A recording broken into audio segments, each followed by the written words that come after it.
이제 복잡한 여성의 몸을 좀 공부할 필요가 있는데요. 여성의 몸에 대해서 좀 알아볼게요. 자, 남성의 생식기는 몸 밖에 나와 있기 때문에 눈으로 잘 보여요. 역할이나 어떤 기능이나 모양이나 그런 거에 대해서 잘 보이지만 여성의 몸은 보이지 않는다고 했잖아요.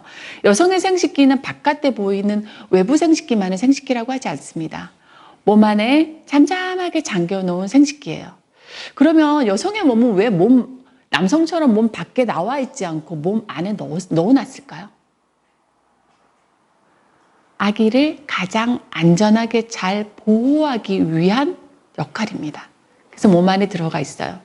그래서 여성은 배란기라는 아기를 낳을 수 있는 그 아기씨인 난자가 나오는 배란기가 있고요. 또 생리라는 것이 있습니다. 또 가슴과 엉덩이 생식기가 굉장히 발달합니다. 복잡하게 발달합니다. 또 몸속에 있는 자궁이 자랍니다.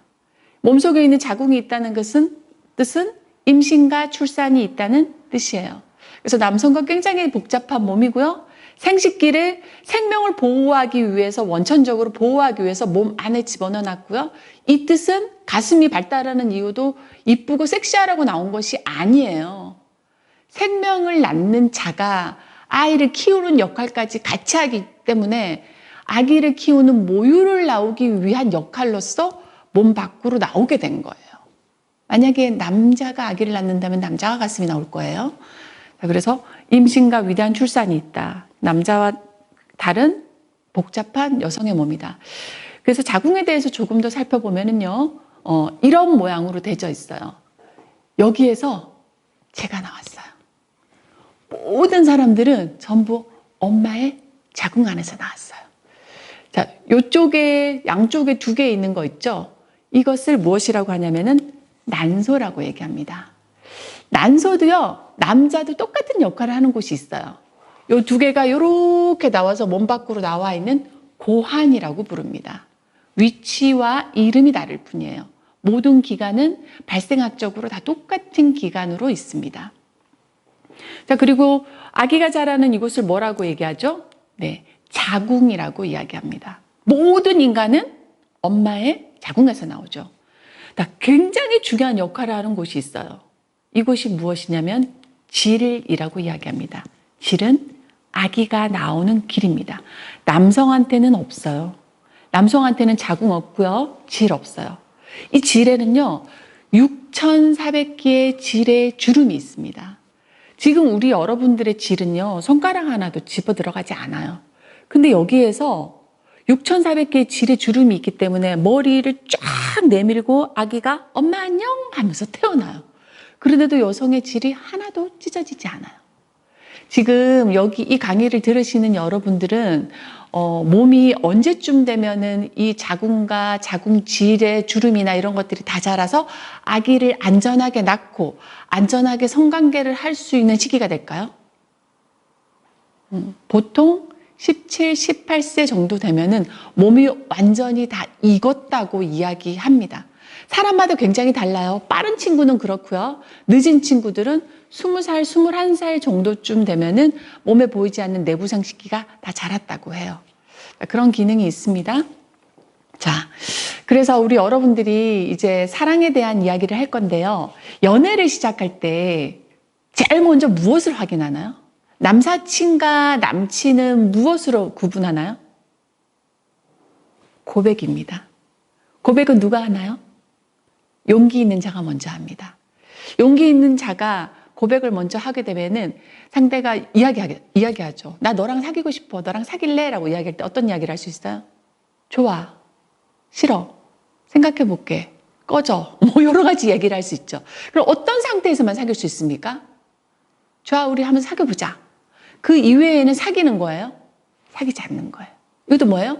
서로 마음을 합의하고 동의하는 과정이 필요한 거죠. 제일 먼저 사귄다는 그런 걸 확인할 때 무엇을 확인하나요? 인간의 몸과 마음, 영혼 중에서요? 마음을 먼저 확인합니다. 마음을 먼저 확인하고 난 다음에 사귀자고 얘기가 되고 너도 오케이, 나도 오케이가 되고 나면은 그때부터 두 사람에서 낭만적인 사랑에 빠지기 시작하죠. 사랑을 빠지기 시작할 때 그 다음에 확인하고 싶은 것이 그 사람과의 몸으로서의 연결을 확인하고 싶어요. 그게 스킨십이에요. 스킨십의 종류는 어떤 것이 있을까요? 여러분들은 어떤 스킨십을 하고 싶으세요? 손잡는 스킨십 가능해요? 오케이. 자, 앉는 거 가능해요? 오케이. 키스 가능해요? 좋습니다. 자, 백허그도 있죠. 뭐 이런 백허그도 있더라고요. 자, 그러면 맨 마지막에 무엇일까요? 같이 잠을 자는 거. 제가 표현으로 뭐라고 얘기했죠? 성관계라고 얘기했습니다. 성관계는 그 사람과 나의 가장 내밀한 부분까지 만나서 접촉할 수 있는 것까지 이야기합니다. 자, 성관계에 대해서 한번 생각해 보셨어요? 여러분들은 누군가를 사귈 때 어떤 성관계, 어떤 스킨십까지 가능한지 한번 생각해 보는 건 굉장히 중요한 일이에요. 왜? 내 인생에 있어서 무엇인가를 결정할 수 있는 주체는 누구죠? 상대인가요? 본인입니다. 본인에 의해서 결정할 수 있거든요. 자, 근데 이런 성관계가 있어요. 내가 굉장히 좋아서 누군가랑 어떤 스킨십을 하거나 만약에 그 마지막에 단계인 성관계까지 가게 될 때 여러분들은 막 꿈에 있죠.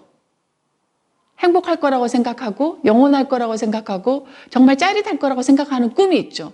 그러나 그렇지 않은 성관계도 있어요. 어떤 걸까요? 엉겹결에 그냥 한 거예요. 그냥 좋아하는 마음이 있었는데 성관계까지 할 생각은 없었는데 우야부야 하다 보니까 어머 이러면 안 돼 이러다가 그냥 하게 된 얼떨결에 하게 된 성관계. 하고 나서 왠지 억울한 성관계. 내가 진심으로 원하지 않았던 성관계. 또 나 혼자 임신을 걱정하는 성관계. 나 임신했으면 어떡하지? 근데 상대는 전혀 걱정해주지 않는 성관계. 하고 싶다고 말한 적이 없는 성관계. 다른 누군가에 숨겨야 할 비밀이 된 성관계. 이런 성관계를 꿈꾸진 않으셨을 거예요. 정말 마음이 불타올라서 사랑하는 마음에서 임신에 대한 준비까지 완전히 된 상태에서 하는 성관계가 이런 걱정이 없는 거죠. 그리고 나도 정말로 좋을 때 좋아. 나도 너랑 하고 싶어. 상대도 좋아. 그럼 하고 싶어. 그럼 우리 어떤 준비가 되어야 되지? 너 콘돔 있어? 우리 피임은 어떻게 할까? 이런, 그리고 장소는 어디서 할까? 이런 여러 가지 제반적인 것들을 생각하지 않고 하고 나서 후회되는 성관계는 좋지 못한 성관계예요. 그래서 성관계가 사고가 되거나 실패가 되지 않도록 여러분들이 미리 생각하는 건 굉장히 중요한 여러분들의 성의 플랜이에요. 우리 무엇이든지 계획이 있어서 하잖아요. 자, 그렇게. 그래서 스킨십에 대한 나만의 원칙을 정하셔야 됩니다. 어떠한 스킨십도 상대에 의해서 강요될 수 없어요. 강요돼서 하잖아요. 반드시 후회하고 간혹 상처가 됩니다.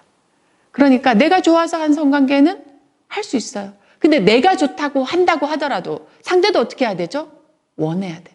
너도 좋아? 나도 좋아. 좋아? 라고 해봤어요. 근데 이거 나중에 막 괜히 했어 라는 생각 들기도 해요. 근데 그때는 우리가 기준이 이만큼 낮았어. 그러니까 한번 해보고 나니까 아닌 것 같아. 그럼 다음에는 더 높은 기준을 세워서 또 그렇게 해보면 돼요. 그 다음에 더 높은 기준을 세워서 이렇게 높으면 돼요. 이게 뭐예요? 성장하는 단계예요. 처음부터 완벽한 것은 없는 거죠. 그런 과정을 통해서 우리가 굉장히 멋진 성인으로 자라는 거죠. 그래서 스킨십의 원칙은 어떻게 진행하면 되느냐? 내가 자유의사를 가지고 누구에 의한 강요나 뭐 협박이나 이런 거 아니라 내 의사에 의해서 내가 누가 언제 어디서 무엇을 어떻게 왜 하는지에 대해서 한번 생각해 보신다면 실수나 실패를 줄일 수 있는 방법이라고 생각합니다. 동의에 대한 내용으로 재미있는 그 영상이 하나 있는데 한번 같이 보도록 할게요. 자, 동의. 무엇이 정말 그 사람의 상대와 내가 후회하지 않고 할 수 있는 동의인가에 대한 내용입니다.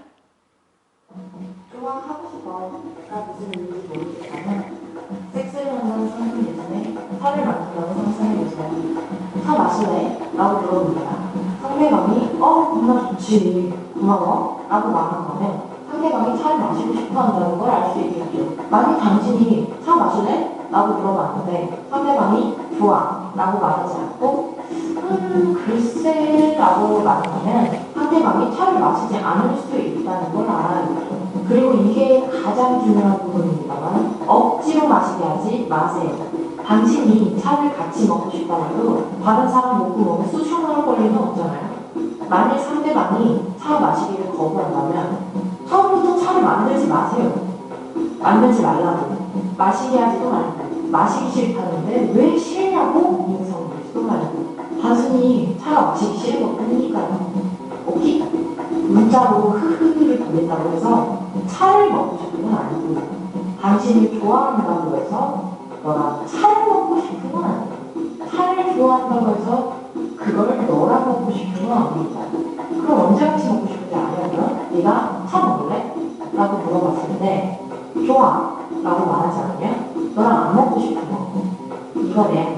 또 같이 술을 마시자고 했다고 해서 너랑 차를 마시고 싶은 건 아닙니다. 여기가 더 중요한 부분인데 술을 마시고 싶은 사람한테 차를 억지로 마시게 하지 마세요. 술을 먹고 싶은 사람은 차를 마시고 싶지 않습니다. 어떤 사람들은 물을 그리고 차를 우려내는 동안 마음이 변한다고 합니다. 이 기껏 분들의 얼마나 없는데 저는 조금 서운할 겁니다. 하지만 상대방은 차를 마셔야 할 이유가 없습니다. 처음에 마시고 싶었지만 지금은 아니죠. 누구나 자기 의견을 바꾸면 걸리는 입장입니다. 그리고 만약에 그 사람의 의식이 없다면 차를 만들지 마세요. 의식이 없는 사람은 차를 원하지 않습니다. 차 마실 거냐고 물어봤자 대답을 못할 겁니다. 의식이 없으니까. 그래요. 처음 물어봤을 때 의식이 있었을 수도 있고 마시겠다고도 대답했을 수도 있겠네요. 하지만 당신이 주전을 그리고 차를 우리는 동안 그 사람은 의식을 있습니다. 차차는 이제 내려놓게 할 테군요. 그 사람의 안전을 확보해주세요. 그리고 가장 중요한 파트인데 억지로 차를 들이붓지 마세요. 이제 상대방에게 억지로 차를 마시게 하는 게 얼마나 어이없는 일인지 알겠나요? 차를 마시기 싫어한다는 걸 이해할 수 있다면 섹스에 대해서도 마찬가지겠죠. 차를 마시는 것도 섹스를 하는 것도 좋아가 가장 중요합니다. 그래서 저는 이제 차를 한잔하러 가보겠습니다. 네, 재밌게 보셨나요? 차를 마실래? 라고 이야기할 때 어떨 때만 오케이라고요? 좋아. 라는 것입니다. 자, 그래서 상대가 만약에 거절했다면 거절받는데 상처는 받죠. 상처는 받더라도 가장 안전한 방법은 상대가 거절할 때는 그것을 받아들이는 거예요. 거절하는 것은 여성들이 굉장히 불편하게 생각하는 거예요. 왜 그럴까요? 왜 여성들은 자신의 의견을 싫어, 안 해, 좋아, 해줘 이런 얘기 안 할까요? 특히 내가 싫다는 표현을 할 때 상대가 받을 상처까지 생각하는 것이 여성의 심리적인 특성이에요. 남성들은 그 부분에서 굉장히 헷갈려 합니다. 그래서 우리 여성들도 남성들과 그 부분과 소통하기 위해서는 확실하게 표현해 주는 걸 연습해야 돼요. 상처받더라도 내가 상처받는 것보다 그래서 내가 상처받으면 결국엔 그 사람도 상처받는 거거든요. 상처받는 것보다 싫어? 안 할래? 라고 이야기하는 연습. 그게 뭐예요? 거절하고 싶을 때는 직설적으로 분명하고 단호하게 얘기해야 돼요. 뭐라고요? No, 싫어. 싫어. 라고 이야기하는 거. 나는 원하지 않아. 나를 존중한다면 내 의사도 존중해줘. 이런 표현 연습 좀 해주세요. 이렇게 계속 연습하다 보면은 내가 좋아하는 사람이 내가 싫어하는 것을 강요할 때 진짜 내 마음속에 내 내면에서 나오는 말이 싫을 때는 나는 원하지 않아. 싫어. 나를 존중해 준다면 내 의사도 존중해 줘. 라고 이야기해야 되죠.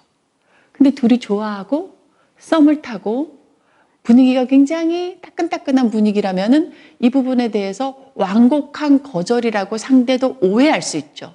그러니까 직설적이고 분명하고 단호하게 표현하는 것은 여성에게 굉장히 연습되어야 되는 내용입니다. 그런데도 불구하고 상대방이 계속 우리한테 어떤 스킨십이나 싫은 것을 요구한다면 어떻게 해야 되죠? 때려야죠. 내가 분명히 싫다고 했지라고 조금 더 적극적으로 이야기해야 될 연습이 필요합니다. 자, no means no. no means no의 뜻이 뭐죠? no. 상대가 no라고 얘기하면 뜻을 오해하지 않고 아, no구나로 알아들이는 거예요. 아, no구나. 근데 뭐라 그래요? 속으로? 에이, 좋으면서. 또 뭐라고 얘기해요? 에이, 내숭 떨면서. 또 뭐라고 얘기해요? 아예 아니면서. 10번 찍어 안 넘어가는 나무 없으면서라고 굉장히 오해하죠. 여기에서 많은 성범죄가 일어나는 거예요. 그래서 상대가 싫어한다면은 진짜 멋진 사람들은 스탑하는 거예요. 싫어라고 하면 우선 그 자리에서 스탑하세요. 외국에서는요, 누군가가 뭐라고 얘기하면 제일 먼저 무엇을 먼저 듣나요? 손을 먼저 들어요. 그게 무슨 뜻이에요? 나는 당신을 공격할 의사가 없다는 것을 보여주는 뜻이에요. 싫어? 그럼 오케이 알겠어 라고 이야기합니다. 상대가 싫어하면 무조건 첫 번째 스탑하십시오. 그리고 다른 사람에게 피해가 되는 행동은 반복하지 마십시오. 싫다고 하는데 계속 얘기하는 건 요즘에는 10번 찍고 안 넘어가는 나무가요. 사랑의 애정의 표현이 아니고요. 스토킹이에요. 상대한테는 엄청난 고통일 수도 있습니다. 그래서 실수했다면 반드시 진심으로 사과하세요. 오해했고 정말 실수했고 당신이 원하는 대로 내가 사과하겠다는 이야기로 하십시오. 그래서 서로의 평등한 관계에서 안전한 연애를 하시면 좋겠습니다. 자, yes means yes는 뭐예요? 상대가 yes일 때만 yes인 거예요. no means no보다 더 높은 단계예요. yes는 뭐예요? 상대가 침묵하는 게 yes예요? 아닙니다. 저항을 하지 않은 것이 yes예요? 아니에요. 제가 뭐라 그랬죠? 여성의 특성 중에서 내가 무슨 말을 거절을 할 때 상대가 받는 상처까지 생각하는 것이 여성의 특징이라고 얘기했기 때문에 침묵하거나 저항하지 않음으로써 상대를 존중해 주는 건데 이것을 yes로 착각하는 거예요. 굉장히 잘못된 생각입니다. 그래서 명백하게 yes일 때만 yes인 거예요. 또 뭐죠? 상대가 yes라고 말해야지만 동의한 것이다. 명백한 동의를 전제로 하고요. 자, 술에 취한 사람은 yes라고 말할 수 있는 의사가 있습니까? 없습니다. 자, 우리가 만약에 나이가 있어요. 근데 완전히 나이가 어린 사람이 좋아요, 어떻게 해주세요 라는 그 yes가 성적인 것에서 동등합니까? 아니에요. 이런 거, 내가 술이 취했거나 내가 지금 잠을 자는 상태이거나 그 잠을 자는 사람한테는 물어볼 수가 없잖아요. 물어본다 하더라도 대답을 정확하게 할 수가 없잖아요. 그런데 그런 사람을 그 사람의 동의를 얻지 않고 억지로 만지거나 어떻게 하는 것은 굉장히 비열한 짓이에요. 그래서 특히나 술 취해서 잠든 사람은 이 동의를 할 수 없는 주체라고 아까 분명히 그 영상에서도 말씀드렸죠. 그리고 이런 행동은 자기 자신의 능력을 굉장히 비열하게 만드는 능력이라고 말씀드렸어요. 또 yes means yes는 어색하죠. 나 너 좋아. 나 너랑 키스하고 싶어. 라고 묻는 게 굉장히 어색하죠. 그리고 드라마나 TV 같은 데서는 박력 있는 남자들이 여자들을 어떻게 탁 벽에다가 대고 막 이렇게 할 때 멋있어 보이잖아요. 그러나 그거는 드라마일 뿐입니다. 우리는 드라마에 나오는 멋진 남자들이 아니에요. 그래서 어색하지만 물어보세요. 나 너랑 뽀뽀하고 싶은데 괜찮아? 나 너랑 같이 섹스하고 싶은데 괜찮아? 라고 물어보세요. 스킨십에 있어서는 다음 단계를 진행하는 사람이 물어보는 거예요. 서로 약속을 정하는 거예요. 그래서 괜찮아? 하고 싶은데 괜찮아? 라고 물어보는 것이 굉장히 센스 있고 매너 있는 사람이 될 겁니다. 그래서 명백하게 yes일 때만 yes일 때 서로 상처 없이 실수 없이 될 수 있다. 만약에 그 단계가 나 그러고 보니까 막 후회했어 라는 생각이 들 수도 있어요. 제가 그랬어요. 사람의 단계는 처음부터 높은 단계로 가지 않아요. 그러다가 막 겪다가 그 다음 단계를 높이세요. 그다음 막 겪다가 또 그 다음 단계를 거치세요. 이런 단계를 통해서 이런 이성교제를 통해서만 정말 멋진 진짜의 사랑을 할 수 있어요. 저도 결혼해서 13년째 살고 있는데요. 애도 낳고 살고 있거든요. 근데 아직 사랑이 뭔지 몰라. 사랑은 끊임없이 찾아가고 만들어가고 둘 사이에서 뭔가 만들어가는 거라는 생각이 들어요. 자, 그래서 연애와 성폭력, 연애, 서로 좋아하는 마음 드는 거. 근데 여러분들 성폭력 그러니까 꼭 모르는 사람이 굉장히 그 완력으로 인해서 막 억지로 한 그런 거라고 생각하죠. 그렇지 않습니다. 성폭력은요, 거의 100%, 거의 90% 이상이 아는 사람 친밀한 관계에서 이루어져요. 성폭력을, 그래서 그것을 데이트 성폭력이라고 부릅니다. 데이트 성폭력의 경계는 상대가 나의 노를 인정해 줬느냐, 인정해 주지 않느냐, 그 한 장의 차이밖에 없습니다. 데이트 성폭력. 연애하다가 어느 날 그 사람이 내가 원치 않은 성관계가 이루어지거나 원치 않은 스킨십이 이루어지는 거예요. 자, 그래서 성적 행동과 관계를 한쪽의 강압이나 요구가 아닌 뭐라고요? 둘 사이의 명백한 동의에 의해서만 이루어져야 된다. 그래서 10대 성관계, 우리 친구들, 나 어느 정도 컸고 내가 좋아하는 사람과 성관계 할 수 있지 않아? 라고 생각할 수 있을 것 같아요. 자, 우리 이거 생각해 보셨어요? 제가 이런 상담 굉장히 많이 하는데 굉장히 우리는 질풍노도의 시기를 겪고 있죠. 성장하는 과정에 있죠. 그래서 우리도 막 어른처럼 해보고 싶어요. 그리고 다 큰 것 같아. 근데 이럴 때일수록 충동적으로 하고 후회할 가능성이 굉장히 큽니다. 드라마에서 보이는 멋진 사랑일 거라고 생각했는데 그런 내용이 아닌 경우가 훨씬 더 많이 있어요. 그리고 특히나 여성은 자궁이 아직 자라고 있는 중이에요. 자라고 있는 중에 임신과 출산과 낙태에 관련 또 성병에 관련된 것은 여성이 치명적으로 더 많은 영향을 받을 수밖에 없습니다. 근데 제가 여성인데 남성이 나만큼 내 몸만큼 이해해 주느냐, 굉장히 확인해 봐야 될 부분이죠. 또 우리나라 대한민국에서는 성관계 피임률이 2%밖에 되지 않습니다. 98%는 피임하지 않고 성관계가 이루어지기 때문에 임신에 관련된 굉장히 많은 걱정이 있을 수 있고요. 두 번째 뭐가 있을 수 있습니까? 성병에 관련된 문제가 나오기 시작합니다. 그리고 또 모든 행동에는 책임이 따르죠. 감당할 수 있는지에 대한 내용. 아기에게는 어떤 부모가 필요할까요? 또 아기는 어떤 상황과 환경에서 태어나기를 원할까요? 이런 부분에 대해서 생각한 다음에 성관계를 하더라도 안전한 성관계가 이루어질 수 있도록 여러분들께서 굉장히 주의하셔야 되는 거예요. 준비하셔야 되는 겁니다. 그래서 준비된 상태에서 서로에게 아름다운 첫 성관계가 되도록 하시는 것이 여러분들 인생에 있어서 굉장히 큰 선물이 될 것 같습니다. 첫 키스도요, 굉장히 의미 있어요. 첫 성관계는 더 의미 있는 내용입니다. 저는 이사랑 커플 되게 좋아해요. 혹시 얼굴 아세요? 이효리예요.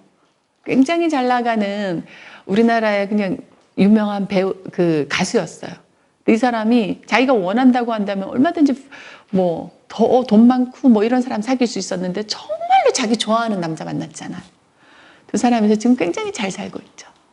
준비된 첫 성관계도 여러분에게 굉장히 큰 기쁨과 안정을 줄 거라고 생각이 들어요. 자, 다음은 피임입니다. 인간만이 과학이 발달하면서 임신을 선택할 수 있게 되었어요. 동물들은 그런 거 없습니다. 인간은 원할 때 가장 안전하고 멋진 아기를 만들 수도 있고 건강한 아기를 만들 수도 있고 원하지 않을 때는 임신을 피할 수도 있습니다. 피임은 원하지 않는 임신을 예방하는 것입니다. 자, 그래서 여러 가지 피임법이 있는데요. 딱 두 가지만 남자가 하는 피임법이에요. 제가 말씀드렸죠. 몸이 복잡하게 태어난 여성은 임신에 있어서 임신과 출산과 성관계에 있어서 훨씬 더 많은 책임을 진다라고 말씀드렸죠. 근데 이 많은 피임법 중에서 남성이 할 수 있는 피임법은 딱 두 가지예요. 뭘까요? 콘돔. 또 뭘까요? 외과적으로 남성이 정관 수술을 해서 정자가 나오지 않도록 하는 수술이에요. 나머지는 뭘까요? 모두 여성이 하는 수술입니다. 특히 자연적인 방법에서 여러분들이 가장 많이 하실 것 같은 것이 질외 사정이에요. 질을 통해서 자궁과 연결이 되어 있다고 했죠. 근데 질에다가 사정을 하지 않고 질 밖에다가 사정하는 거예요. 질외 사정, 그리고 월경주기법, 기초체험법, 점액관찰법 등이 있는데 자세한 건 좀 찾아보세요.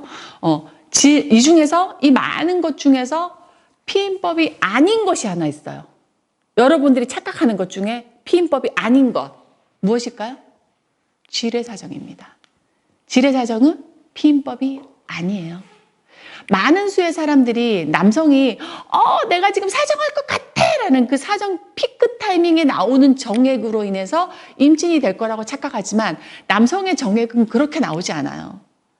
남성의 정액은요, 처음에 요도관을 통해서 삐질삐질 나오기 시작해요. 쭉 청소를 해 나가면서 정액이 나오다가 내가 사정할 것 같아 라는 어떤 정신적인 느낌이 와서 사정을 팍 하게 되고 그 다음에 남아있는 정액들이 또 어떻게 나와요? 삐질삐질 나오게 돼요. 그래서 삐질삐질 팍 또 삐질삐질 나오게 돼요. 근데 우리 여러분들이 질외사정이라는 것은 앞에 조금씩 새어나오는 정액에 대해서는 신경 쓰지 않고 뒤에 팍 하고 나오는 이 내가 정말로 사정할 것 같아라는 느낌이 나오는 이 정액으로 인해서 그 정액을 컨트롤 한다는 건데 이거는 넌센스예요. 그렇지 않습니다.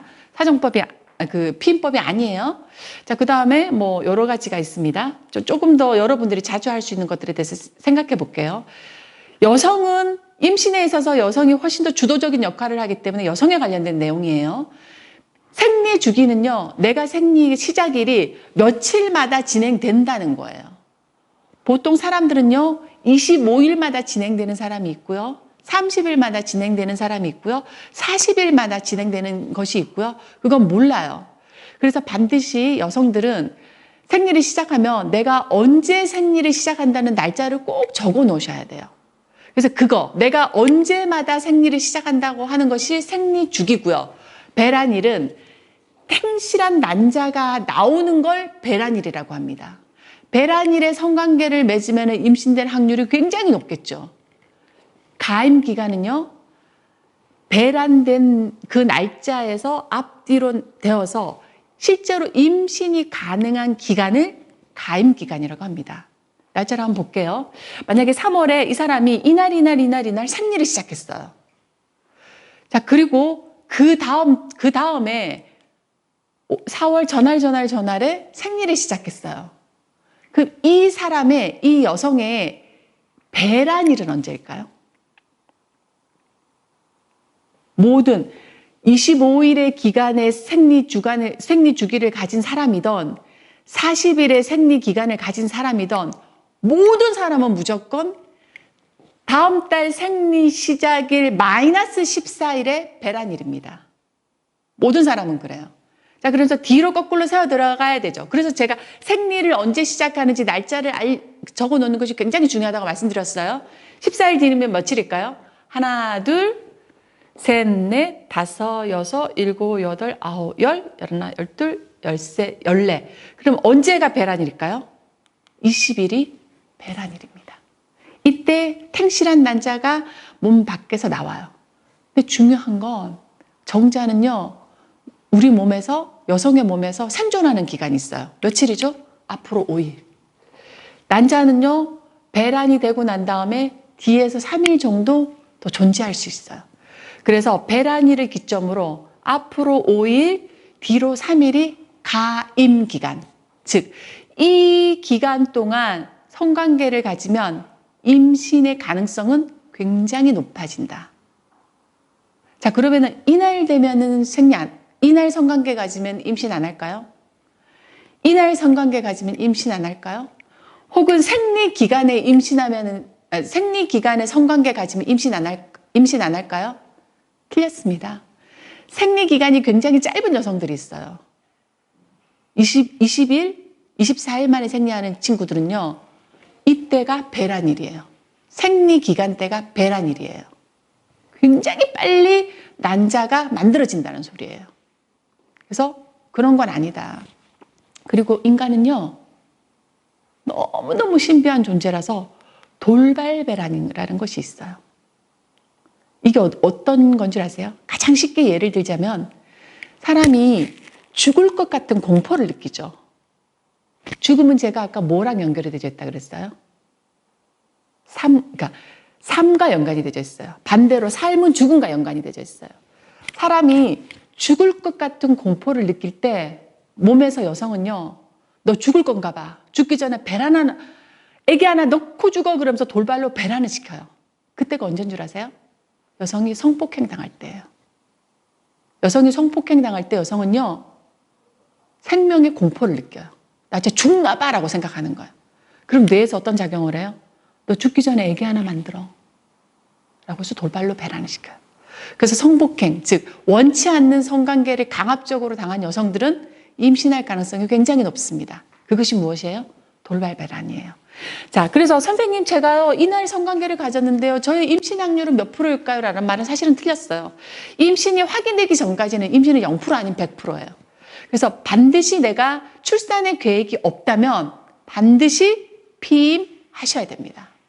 피임법에 대해서 볼게요. 자, 먹는 피임약. 먹을 때 임신을 중지시킬 수 있는, 임신의 역할을 하지 않을 수 있는 역할을 하는 약이에요. 이거 누가 먹는 거예요? 남성이 먹는 거예요? 여성이 먹는 거예요? 여성이 먹는 약입니다. 여성이 먹는 약이고, 21개의 약이 있는데, 21개의 약을 먹고 나면은, 21개의 약을 다 먹고 난 다음에 그 다음 5일 동안은 생리가 자동으로 터집니다. 그래서 이런 것을 인위적으로 조절할 수 있게끔 만들어 놨어요. 그래서 생리 예정이 일주일 전부터 먹기 시작했을 때 생리를 미루는 효과도 있습니다. 근데 이건요, 내가 언제 someday, 내가 언제 그 남자와 성관계 할지 몰라요. 근데 그걸 가지고 계속 먹는다는 건 굉장히 넌센스예요. 동거 정도 하는 그때 단계에서 먹는 약이라고 보면 돼요. 주 2회 이상의 지속적인 성관계가 있을 경우에 여성이 이 정도 투자는 할 수 있다는 거예요. 그리고 이것은 중요한 거, 성병을 예방할 수 있습니까? 없습니까? 없습니다. 그래서 제때 시간에 21개의 약을 잘 먹었을 경우, 여성이 잘 먹었을 경우 피임률이 높다. 자, 이것은 응급 피임약입니다. 사후 피임약이 아니에요. 응급 피임약은요, 내가 정말로 응급할 경우에 먹는 거예요. 이거는 굉장히 고농도의 호르몬제가 들어가 있기 때문에요, 반드시 피치 못할 상황에 내가 전혀 성관계에 대해서 준비되지 않거나 혹은 내가 원치 않는 성관계를 했거나 그럴 경우에 먹는 응급한 경우에서만 사용되기 때문에 반드시 의사의 처방전이 필요합니다. 뭐라는 뜻이에요? 병원에 가라는 얘기예요. 병원에 가게 되면요, 내가 학생이기 때문에 말 못할 경우도 있잖아요. 그 의사는 저의 윤리적인 문제를 판단해 주지 않아요. 그런 부분에 대해서 걱정하지 마시고요. 내 생리 예정일이 언제였고 언제 성관계를 했다, 그런 이야기를 해줘야지, 객관적인 팩트를 얘기해야지 처방하는 약이 달라집니다. 그래서 약이 달라지기 때문에 의사한테 얘기를 하면은 그 의사가 처방전을 줘요. 그 처방전을 들고 바로 밑에 있는 가까운 약국을 가셔야 돼요. 거기에서 응급 피임약을 비치해 두고 있거든요. 그런다. 근데 이것도 성병을 예방해 줄 수 있습니까? 없습니다. 자, 노보레라는 것이 있고요, 엘라원이 있는데요. 엘라원은 관계 후에 120시간을 먹었을 때 피임률이 굉장히 높습니다. 굉장히 고농도의 약인 거죠. 여성이 함부로 막 먹을 수 있는 약이 아니에요. 자, 이것도 먹는 피임약들은 여성들이 먹는 약이다. 성병을 예방하지 못한다. 제일 중요한 거 나왔어요. 콘돔이에요. 콘돔은 남성의 발기된 성기에 씌우는 피임법입니다. 제일 중요한 것은 여성 언제 착용하는 거예요? 콘돔은 여성의 질에 들어가서 성관계를 하다가 사정하기 직전에 하는 걸까요? 아니에요. 제가 아까 뭐라 그랬어요? 남성의 정액은 삐질삐질 나오다가 팍 나오다가 또 삐질삐질 샌다고 말씀드렸죠. 그래서 남성의 콘돔은 반드시 여성의 질 안에 삽입되기 전에 해야 되는 거예요. 자, 이것은 굉장히 높은 피임률을 가집니다. 휴대하기도 굉장히 쉽죠. 구하기도 쉽죠. 그리고 이것만이 성병을 예방해 줍니다. 제일 중요한 거, 성병. 그리고 이건 누가 하는 거예요? 여성이 하는 거예요? 남성이 하는 거예요? 남성이 하는 겁니다. 그래서 성병이 예방된다. 여기서 성병에 대해서 잠깐만 얘기할게요. 성적인 관계를 통해서 매개되는 병이 성병입니다. 성병의 가장 중요한 것은 HPV 바이러스예요. 휴먼 파필로마 바이러스라고 하는데요. 여성의 자궁경부에 들어가게 되면 엄청난 병을 일으킵니다.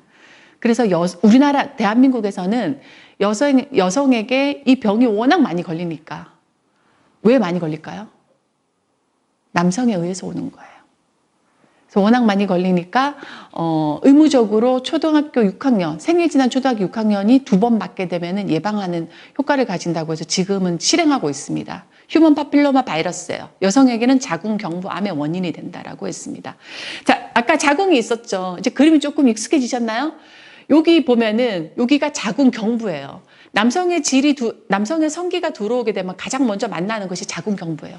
자궁경부는 꼭 여성의 입술처럼 생겼어요. 이렇게 벌리고 있습니다. 그래서 이렇게 생긴 거예요. 이게 정상이죠. 굉장히 깨끗한 상태예요. 근데 여기에 성병균이 들어오면서 아주 많은 병을 일으키는 거예요. 근데 중요한 건 남성한테는 잠복해져 있고 병을 일으키지 않아요. 근데 그런 병이 있다. 그래서 우리는 자궁경부가 다 자랐다, 덜 자랐다? 덜 자랐다. 여성한테 굉장히 치명적인 거예요. 자, 여기서 이런 질문이에요. 선생님, 제가요 남자친구랑요 임신 걱정이 돼가지고요 입으로 오랄 섹스 해줬는데 괜찮죠? 라고 얘기해요. 자, 임신은 되지 않지만요 남성의 성기에 잠복되어 있는 HPV 바이러스를 입으로 가져갔다. 그럼 입안에 어떤 일이 벌어질까요? 인후암이 걸립니다. 2015년도에 미국의 여성이 남성한테 해준 거죠. 여성의 인후암 발생률이 엄청 높아졌습니다. 그러니까 내가 신뢰하지 못하는 그 상대의 파트너와 성관계를 할 때는 굉장히 신중하셔야 돼요. 여기에. 만약에 여성한테도 그런 병이 있다면 남성이 오랄 섹스를 해주게 되면 남성도 어떻게 될까요? 인후암. 치명적이죠. 자, 그런 병이 있다. 그리고 임균. 그러니까 이거는 그냥 이런 성병의 종류가 있구나 정도로만 아시면 됩니다. 성관계를 통해서 이루어지는 거예요. 임균이라는 병이 있고요. 그리고 매독. 성관계를 통해서 이루어집니다. 매독이 2개가 나왔네요. 매독이 있고요. 그런 다음에 사면발이. 사면발이는요, 벌레 같은 거예요. 근데 이거는 막아낼 수 있는 방법이 없어요. 왜냐하면 콘돔도 남성의 성기에 그냥 씌우는 거잖아요. 근데 이런 음모에다 나는 털이거든요. 그래서 굉장히 신뢰로운 관계에서 이성 간의 관계에서 이루어져야 될 내용이죠. 있고 또 중요한 거 헤르페스. 헤르페스가 1형이 있고 2형이 있는데 1형은 성병에 관련된 내용이 아니고요. 2형이 성적인 관계를 통해서 이루어지는 병입니다. 자, 이런 성병을 막아낼 수 있는 건 무엇만 있다고요? 콘돔. 콘돔 누가 한다고요? 남성. 임신과 출산에 대해서는 누가 책임진다고요? 여성. 그러니까 당연히 남성이 최소한 콘돔 해야 되는 거죠.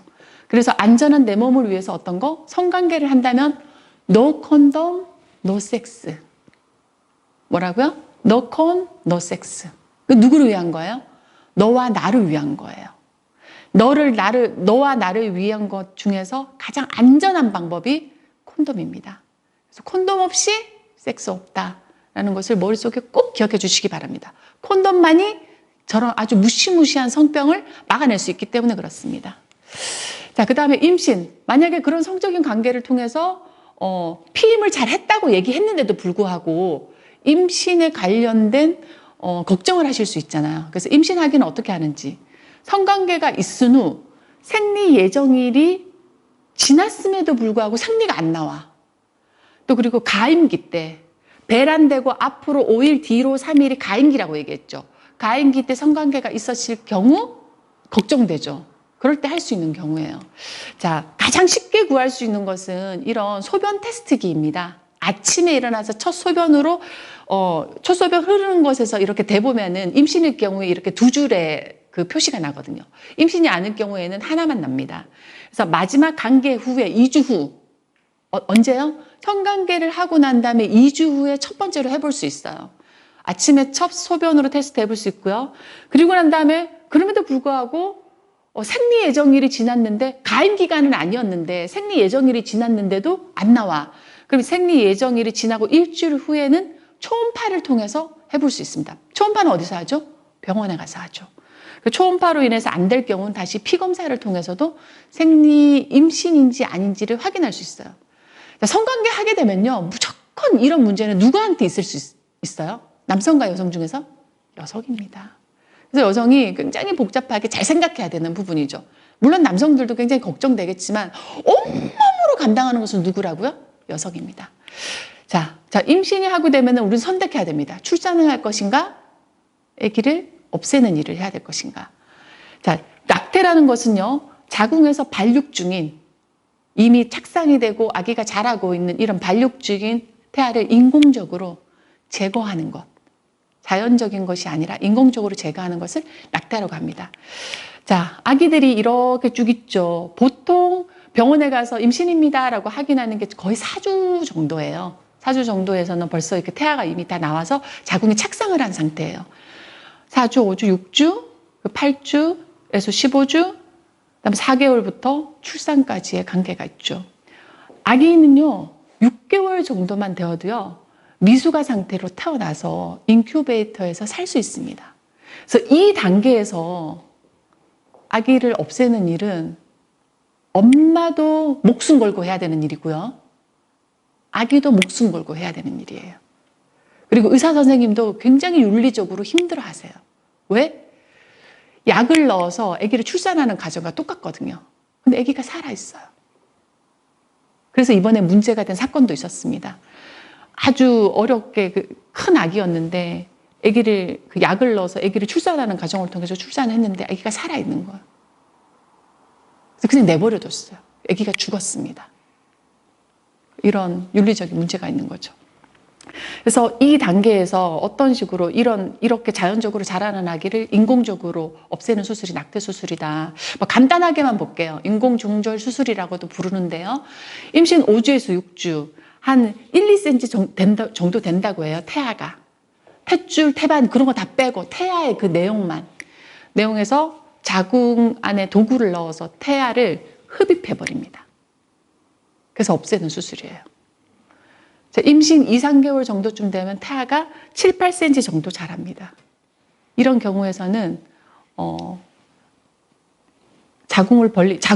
임신하고 나면 자궁경부가 꽉 닫히거든요. 자궁경부는 제가 아까 입술처럼 생겼다고 했잖아요. 평상시에 이렇게 입을 벌리고 있어요. 그래서 여기에서 생리혈도 나오고 여성의 분비물인 냉도 나옵니다. 근데 이것이 꽉 다물어질 때가 있습니다. 언제? 임신했을 때. 자궁경부가 꽉 다물어져야지 여기에서 아기가 클 때 동안 이것이 흘러내리지 않죠. 근데 이 꽉 다물어진 입을 벌리는 거예요. 기구를 통해서 벌린 상태에서 7, 8개월쯤 되면은요, 태아가 태반에 완전히 딱 붙어져 있거든요. 기구를 넣어서 얘를 다 긁어내요. 자궁을. 다 긁어낸 상태에서 자궁병을 긁어내서 아기를 끄집어냅니다. 이 상태쯤 되면요, 자궁을 긁어내야 되는데 온전히 의사의 감으로 긁어내야 돼요. 자궁은 풍선처럼 생겼어요. 그리고 자궁이 아직 덜 자란 상태잖아요. 어느 쪽이 어떻게 균일하게 자라는지 모르는데 의사의 감으로만, 보이지 않는 것을 감으로만 긁어내기 때문에 자궁이 천공, 구멍이 날 가능성이 굉장히 높습니다. 임신 4, 5개월 때부터는 화학적인 촉진제를 넣어서 수술을 통해서 분만하는 것과 똑같이 하는 거죠. 자, 그래서 임신 기간이 길수록 굉장히 방법도 어렵고요. 수술해 주는 것도 잘 없고요. 그리고 무엇보다도 엄마, 산모가 목숨 내놔야 돼요. 그래서 후유증이 굉장히 증가합니다. 그래서 신속하게 판단해야 돼요. 자, 10대 유사는요, 태아 자체가 죽을 가능성이 굉장히 높고 자궁경부의 손상이 굉장히 심합니다. 자궁경부가 다 자라야 된다 그랬잖아요. 근데 자궁경부가 덜 자란 것을 억지로 벌려가지고 다 끄집어내는 수술이죠. 수술 시에 아까 제가 이렇게 긁어낼 때 자궁 천공이 자궁에 구멍이 날 수 있다고 말씀드렸어요. 그리고 이후에 자궁 외에, 자궁 안에서 착상이 되어야 되는데 자궁 외에 나팔관이나 이런 데서 임신될 가능성이 굉장히 높습니다. 이것을 자궁 외 임신이라고 얘기해요. 이것도 인공수술의 후유증입니다. 그리고 수술의 자궁경부 무력증. 자궁경부는요, 굉장히 튼튼한 상태여야 돼요. 근데 이것이 한번 억지로 벌려놨기 때문에 나중에 여기서 힘이 없어져요. 나중에 내가 진짜로 임신하고 싶었을 때 아기를 가지고 되면 얘가 풀어져가지고 아기가 그냥 자연적으로 쏟아지는 자연유산을 많이 경험하게 됩니다. 그리고 만약에 이후에 내가 건강하게 출산하게 될 경우에 잔류 태반의 찌꺼기가 여기 남아있는 거예요. 그래서 출혈이 멈추지 않아서 굉장히 위험한 경우도 있습니다. 그래서 잘 판단해야 되겠지만 내가 차후에 내가 지금 이런 일을 겪었다 하더라도 영원히 그런 일이 가진 않잖아요. 겪었다 하더라도 내가 나중에 좋은 사람 만나서 뭐 좋은 사람과 아기를 낳을 수도 있잖아요. 그럴 경우에는 의사는 내 윤리적인 부분을 판단할 수 있어요, 없어요? 없습니다. 그렇기 때문에 나중에 임신했을 때 남편한테 이야기 안 해도 괜찮아요. 그러나 의사한테만은 자신의 과거의 낙태 수술에 대해서 사실대로 말해야 됩니다. 그래야지 응급하게 생기는 부분에 대해서 조치가 가능하기 때문이에요. 그래서 이런 부분. 요즘에 산부인과에서도 이런 부분을 굉장히 철저하게 잘 지켜줍니다. 그래서 이런 거를 믿고 이야기하는 것이 굉장히 내 목숨의 안전이 중요하기 때문에 중요합니다. 자, 그리고 수술하고 난 다음에 이제 아기가 이제 없어졌어요. 그런 다음에 이제 성관계를 하는 과정이 있을 텐데요. 최소한 자궁이 회복하는데 최소한 수술 후 2주입니다. 최소. 원래는 한 달 뒤에 하는 것이 굉장히 안전합니다. 그리고 수술 후 2주 뒤에는요. 자궁을 깨끗하게 긁어내놨죠. 임신될 확률이 굉장히 높습니다. 그래서 오히려 이제 수술했으니까 내가 이제 또 성관계 가져야지라고 아주 짧게 생각했다가는 바로 또 임신되는 경우가 많이 봤습니다. 왜냐하면 수술 후 2주 뒤에 성관계 할 경우 배란일 가능성이 굉장히 높습니다. 인위적으로 건드려놔서 자궁 깨끗해졌기 때문에 자궁은 어머 너 애기 또 낳아야 되나 보네 그러면서 배란을 시켜버리거든요. 그래서 반드시 피임해야 됩니다. 근데 2주 만에 이루어지는 건 여성의 몸에 굉장히 무리가 있다 그랬죠. 안 하시는 게 좋아요. 특히 우리 동양권에 사는 사람들은요, 수술 후에 몸을 따뜻하게 하고, 왜? 자궁이 잘 벌어지지 않는 골반을 가지고 있어요. 그래서 따뜻하게 해야 되고, 몸을 쓰지 않고, 맛있는 미역국 같은 것들 음식 먹으면서 몸을 따뜻하게 해야 됩니다. 미역국이 몸을 굉장히 따뜻하게 해준다고 하거든요. 그래서 수술 후에 첫 생리가 나온 것을 확인한 다음에 성관계를 하는 것이 굉장히 안전합니다. 그리고 반드시 뭐 해야 되죠? 피임해야 됩니다. 자, 마지막인데요. 자, 우리가 결혼해서 아기를 낳게 되면, 결혼하지 않고도 아기를 낳는 경우는 많이 있습니다.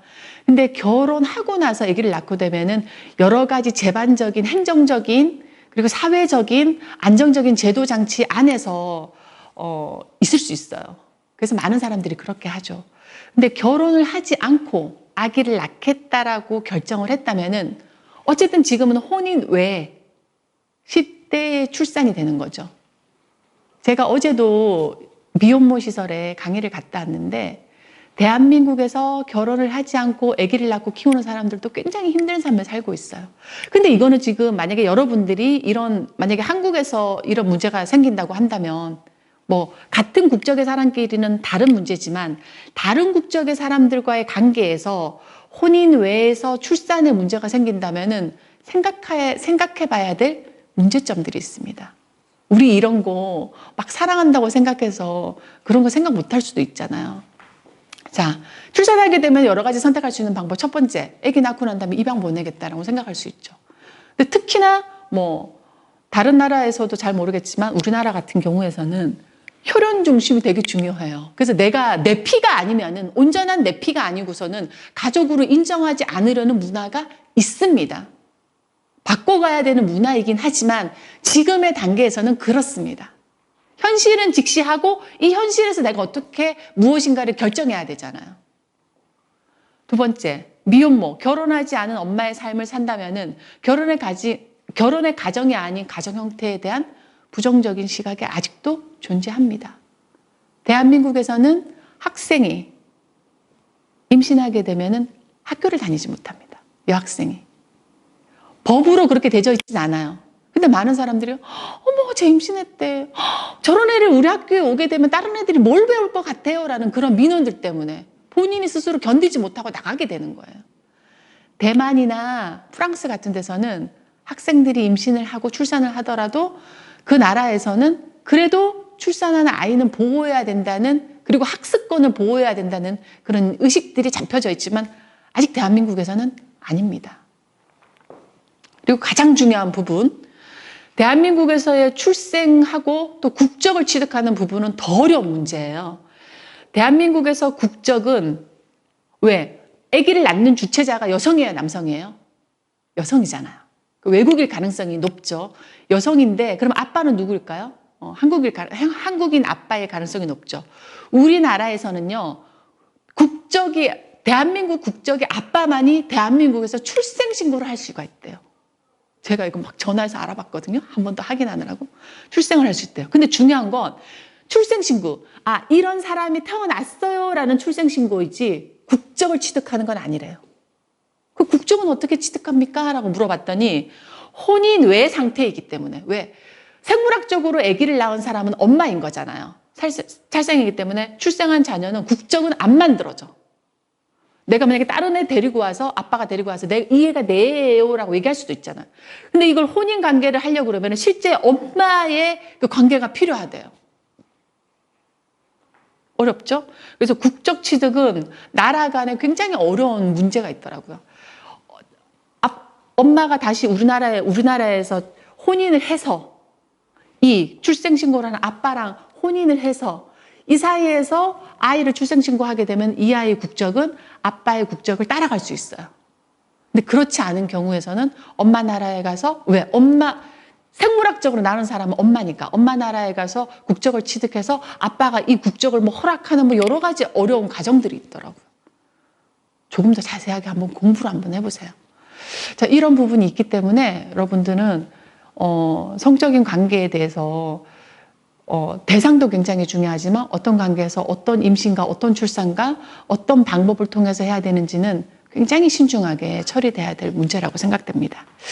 자, 마지막으로 정리 한번 해볼게요. 인간은 몸과 마음, 영혼을 가진 존재로서 생명을 만들고 사랑을 하고 거기에서 정신적인 쾌락을 느끼는 것은 굉장히 좋은 거라고 했습니다. 이것이 성에 있어서 동물과 다른 굉장히 중요한 인간의 요소라고 했습니다. 그런 것들은 굉장히 행복하고 즐겁고 건강하게 이루어져야 됩니다. 제일 먼저 누가? 내가. 또 상대가. 또 내가 만약에 어떠한 생명을 잉태한다면 내 생명 자체도 건강하고 즐겁고 행복해야 되는데 그 존재 자체가 불편하고 어렵게 되면 이 성 자체가 행복하다고 즐겁다고 자유로운 것이라고 얘기할 수 없죠. 그러기 위해서 여러분들이 어떤 것을 해야 되는지 많이 생각하고 공부해보고 했으면 좋겠습니다. 아름다운 성을 가지십시오. 감사합니다.